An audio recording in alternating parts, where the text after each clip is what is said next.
చేతులు చాపి నేను పిలుస్తున్నాడు. ఏ బరువుతో ఉన్న, రోగంతో ఉన్న, వ్యాధితో ఉన్న, ఏ భయంకరమైన శాపంతో ఉన్న నీ శాపాన్ని బాపే యేసు సిలువలో ఉన్న నేను పిలుస్తున్నాడు. నీకు సమాధానం ఇచ్చే దేవుడు నిన్ను పిలుస్తున్నాడు. నెమ్మది ఇచ్చే దేవుడు నిన్ను పిలుస్తున్నాడు. తన ఆత్మతో నింపి పనికొచ్చే పాత్రగా, ఆశీర్వాదకరమైన పాత్రగా నిన్ను మార్చగలిగిన సమర్థుడు యేసు. ఆయన నిన్ను పిలుస్తున్నాడు.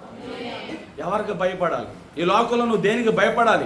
దేవుడు ఒక ప్రణాళిక లేకుండా నిన్ను కలిగించాల. దేవుడు ఒక ఉద్దేశంతోనే నీ తల్లి గర్భంలో నిన్ను దేవుడు పుట్టించాడు. ఎంతకాలము విష జ్వరాలు వచ్చినా, కోవిడ్ వచ్చినా, అనేక రకాలైన ప్రాణాంతకరమైన పరిస్థితులు వచ్చినా నువ్వు మృతుల లోకంలోనికి వెళ్లకుండా ఇంకా సజీవులుగా నువ్వు ఉన్నావు అంటే దేవుడు నేను వాడుకోబోతున్న సమయం ఇది.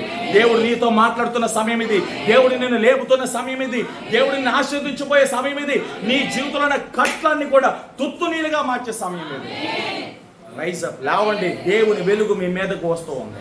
యెహోవా వెలుగు నీ మీద ఉదయిస్తూ ఉంది. హల్లెలూయా.